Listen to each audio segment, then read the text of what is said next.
Tahu nggak sih, Pagar Kehidupan mau buat webinar. Bagi kamu yang pemalu atau susah banget ngomong, pengen jadi orang pinter ngomong, ayo, buruan daftar webinar ini. Harga diskon masih ada. Buruan klik ya, link yang ada di deskripsi video ini. Keburu habis karena harga diskon cuma sedikit. Buruan.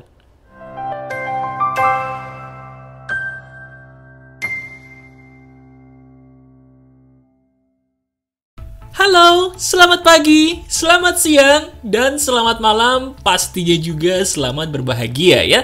Ada saya kembali, Aryan Surya, sahabat baik kamu dari podcast pagi di Pagar Kehidupan.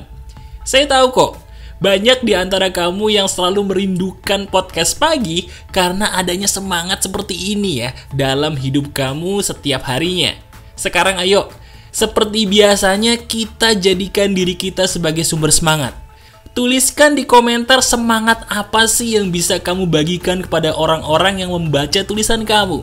Coba tuliskan di komentar dong. Berikan semangat kepada semua sahabat Pagar Kehidupan yang menonton video ini, terutama yang membaca komentar kamu. Karena tahu nggak sih, ketika kita menyemangati orang lain, justru diri kita yang lebih ikutan bersemangat. Silakan dicoba. Ini aneh, tapi fakta. Terima kasih.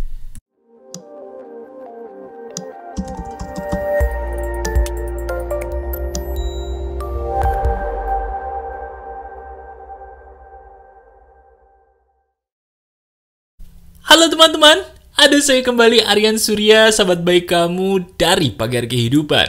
Sekarang gini, saya ingin langsung bertanya aja. Pernah gak sih kalau secara jujur dari hati nurani, kita itu protes? Protesnya kenapa dalam hidup saya selalu ada aja masalah-masalah yang harus muncul? Nah, kamu penasaran gak sih? Ada nggak ya mas landasan ilmu ilmiah yang masuk akalnya mengenai kenapa sebuah masalah dalam hidup saya nih kok bisa terus ada? Jawaban saya ada. Bahkan itu yang akan kita bahas di hari ini. Ya udah yuk, sekarang langsung aja. Sambil kita bersemangat di hari ini, saya akan menjelaskan kepada kamu landasan ilmu ilmiah yang masuk akalnya. Kenapa masalah itu harus ada? Dan sebentar. Kalau kita tahu landasan ilmu ilmiahnya ini seperti apa, percaya gak sih? Dengan itu juga kita bisa mencegah masalah untuk masuk dalam hidup kita. Setuju? Nih, saya kasih tahu. Sekarang, saya butuh kamu. Betul, saat ini juga saya butuh dirimu untuk praktekin apa yang saya suruh untuk membuktikan bahwa ilmu ini benar atau tidak. Begini, sekarang coba kamu buka internet. Lah, maksudnya gimana, Mas? Ya, kalau sekarang saya minta tolong sama kamu buka internet, biasanya nih, kalau ada internet, hal apa nomor satu yang secara jujur kamu langsung lakukan? Ayo, apa? Ada internet nih, baik itu paket di handphone atau wifi gitu ya. Biasanya kalau ada internet, kamu langsung ngapain? Coba. Kalau sekarang mendadak mulut kamu senyum-senyum sendiri, berarti diri kamu sudah mulai bisa menebak ke arah mana saya mau berbicara. Betul.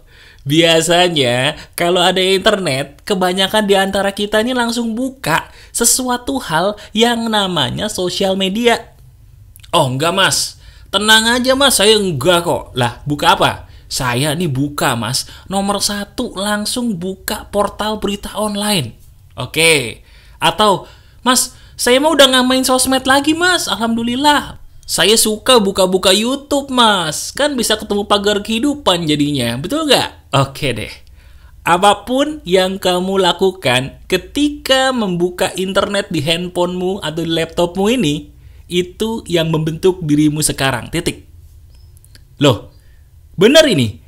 Manusia zaman sekarang, itu cara ngetesnya, dia itu bakal jadi orang happy atau enggak, itu gampang.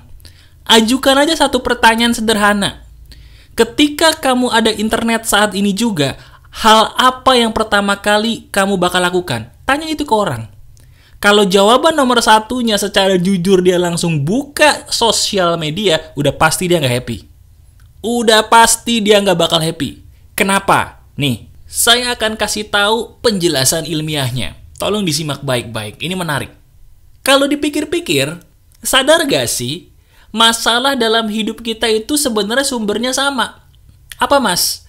Masalah itu muncul ketika kita secara sadar atau tidak sadar punya perbandingan.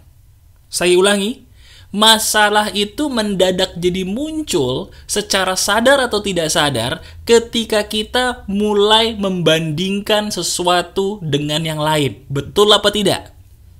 Coba, sekarang kita ambil contoh.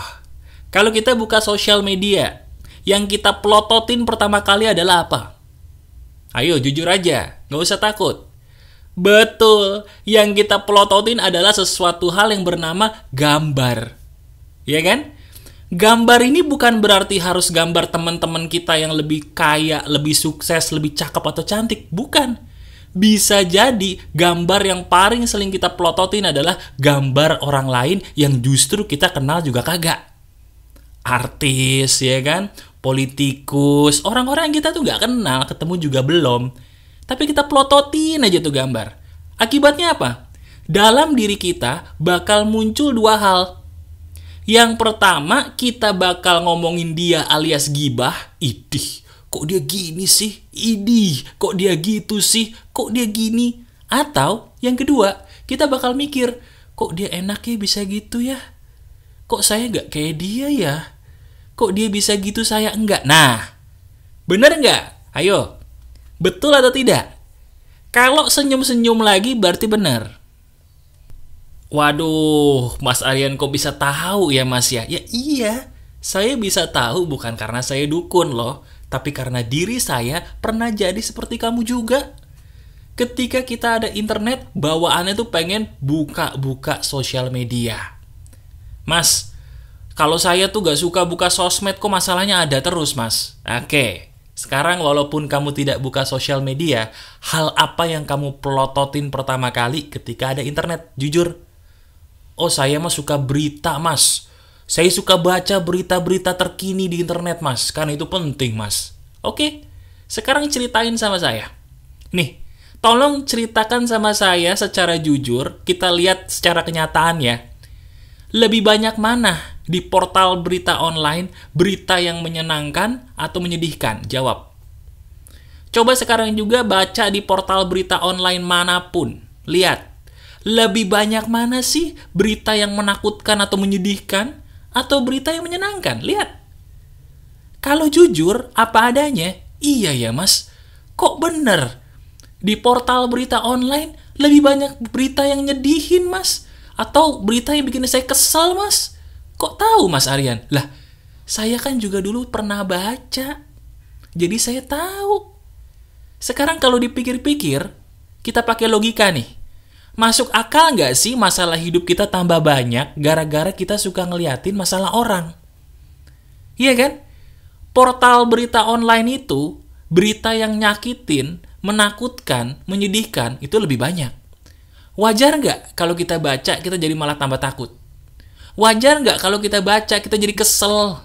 Wajar nggak kalau kita banyak bawaannya kita kalau nggak pengen gibah lagi, ngomongin orang, kita jadi perasaannya jadi penuh was-was. Wajar gak sih? Wajar. Dan itu loh yang membuat hidup kita secara tidak sadar mengalami masalah terus. Bukan karena Tuhan itu jahat, bukan. Tapi karena secara tidak sadar kita sendiri yang mengundangnya. Dengan cara apa? Dengan cara kita berpikir yang tidak baik.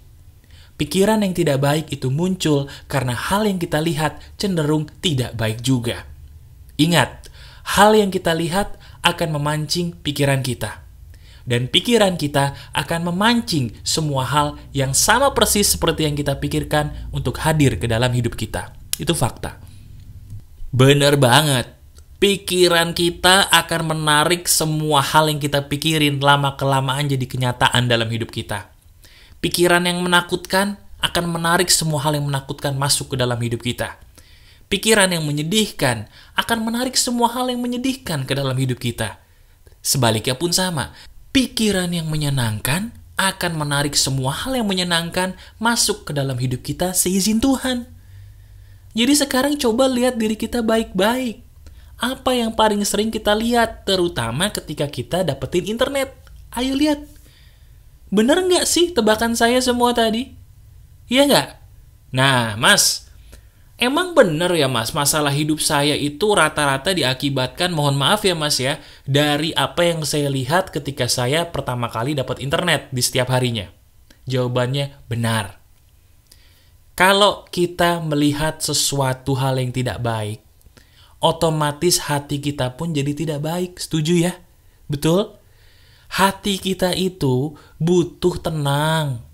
Hati kita itu butuh damai. Bagaimana mungkin tenang dan damai itu bisa hadir kalau mata kita ini nggak bisa dikontrol? Ya nggak sih? Coba jujur deh. Udah jujur aja lah, kita nggak usah nunjuk siapa, lihat diri kita sendiri. Benar apa tidak perkataan si Aryan ini bagi saya? Ya kan? Kalau emang benar, sekarang udah waktunya berubah, ayo. Saya sebagai sahabat kamu ini bukan menggurui, tapi mengajak, ayo. Kamu dengan saya sama-sama manusia. Kamu adalah sahabat saya. Ayo kita bareng-bareng rubah kebiasaan kita yuk. Kita harus maju dengan yang namanya internet. Bagus. Tapi bukan berarti juga kita harus jadi ahli gibah dong. Bukan berarti juga kita jadi ahli membandingkan diri kita dengan orang lain yang lebih oke dong. Betul nggak? Masalah itu bakal muncul ketika kita punya perbandingan. Itu dia. Masalah akarnya dari perbandingan yang ada dalam hidup kita. Itu fakta. Nah sekarang mas, kalau saya udah tahu bahwa ini masalahnya, saya itu harus melakukan apa berikutnya mas, supaya hidup kita dengan seizin Tuhan bisa membaik? Jawaban sederhananya adalah perbaiki langkah pertama kita ketika kita membuka internet. Saya ulangi. Perbaiki langkah pertama kita ketika kita membuka internet. Kita ini hidup di zaman yang serba internet loh. Betul nggak? Halo? Betul nggak? Iya kan? Nggak mungkin kita setiap hari nggak buka internet tuh nggak mungkin. Sekarang, awali buka internetmu bukan dengan sosmed. Bahkan juga bukan dengan YouTube, bukan. Sebelum buka YouTube, buka dulu satu hal yang namanya aplikasi sedekah atau segala sesuatu yang membuat kita tenang. Misal, mas, saya itu tenang loh mas kalau misalnya baca ayat suci. Ya udah, begitu dapat internet mungkin bukalah Al-Quran online atau kitab sucimu secara online. Baca dulu, dengerin dulu sampai tenang. Begitu udah tenang baru buka YouTube. Tapi ingat, bukan berarti buka YouTube, kamu lihat-lihat acara-acara gosip. Jadinya gibah juga, kotor juga tuh hati, sama juga bohong. Iya nggak? Awali buka internet, kalau nggak dengan aplikasi sedekah, kamu sedekah dulu sambil mendoakan orang yang kamu sedekahi, nanti tenang banget. Atau kamu buka tuh secara online ayat-ayat suci. Dengerin dulu pelan-pelan lantunan ayat suci sampai kamu tenang. Nah begitu tenang, baru deh buka YouTube mungkin. Atau buka email untuk kerja mungkin. Tapi awali dulu dengan hal-hal yang membuat jiwamu tentram. Bukan malah cari bahan gibah dengan sosial media. Betul nggak? Nah sekarang ayo. Saya mau nanya nih. Maaf ya kalau benar ya. Ada nggak di antara kamu sampai detik ini yang masih menganut paham kepoisme? Ayo. Kepoismenya masih ada nggak tuh? Apa itu mas kepoisme? Kepoisme itu adalah sebuah paham di mana kita kepo terhadap orang-orang yang dulu pernah kita kenal. Ayo, bisa mantan. Aduh, wah, mulai senyum-senyum sendiri nih berarti tersangka lagi nih. Aduh, ketebak lagi deh saya deh mas. Atau yang kedua, mantan temen. Waduh, temen saya mana nih mas? Wah, udah punya pacar mas. Waduh, pacarnya cakep banget mas. Kok saya jomblo? Aduh. Iya kan? Atau siapa lagi? Mantan perusahaan tempat kamu kerja. Wah, mana nih perusahaan saya dulu nih? Wah, nih bosnya kacau nih. Wah, di bosnya nih dulu orangnya mukanya licik nih. Jadi gibah. Jangan. Ya. Paham kepoisme tuh dihapus dulu. Nggak boleh kepo. Kenapa? Karena kepo sumber masalah. Ada nggak orang kepo terus seneng? Wih, mas saya tadi lihat mas. Lihat apa? Lihat mantan saya mas. Terus saya seneng banget. Loh, kok seneng? Kenapa? Iya, mantan saya dapat pasangannya. Aduh mas, mukanya kayak Batman. Loh, ganteng dong? Enggak, kayak topengnya. Ya ampun. Kok kamu seneng? Ya gantengan saya lah, Mas. Masa muka saya ganteng begini disamain sama muka pasangannya dia? Coba, pernah nggak kamu kayak gitu, jujur? Dosa gak sih kayak gitu? Coba jawab deh, dosa nggak? Dosa. Ada nggak faedahnya? Nggak ada faedahnya, ngapain? Nah, sekarang udah jelas kan? Hapus tuh kebiasaan-kebiasaan kayak gitu. Nggak perlu jadi orang penganut paham kepoisme, nggak usah. Yang perlu kamu lakukan, lihat ke depan bukan lihat ke belakang. Awali hidup kamu dengan membuka aplikasi-aplikasi yang membuat kamu tenang. Lebih bagus lagi sedekah ya, atau mendengarkan ayat-ayat suci. Baru dari situ mungkin buka YouTube. Cari channel-channel yang memotivasi, membuat kamu tenang, happy, ketawa-ketawa sendiri, damai, positif. Nah, tonton tuh. Tonton channel-channel itu sampai kamu bahagia. Lihat. Dengan kamu mempraktekkan isi video ini aja, ada nggak perubahan hidup kamu? Lihat deh. Kalau diri kamu 100% mempraktekkan isi video ini, dengan seizin Tuhan, ada perubahan besar dalam hidup kamu. Karena memang benar, perubahan itu diawali dengan sebuah langkah sederhana. Dan langkah yang ada di video ini sebenarnya sederhana, tapi efektif kan? Itulah hebatnya kamu. Ternyata mau praktek untuk merubah hidupmu sendiri. Bersyukur ya. Masih ada saya, Aryan Surya, sahabat baik kamu selalu dari Pagar Kehidupan. Tetap keep the spirit, keep sharing, and keep loving. Bye-bye.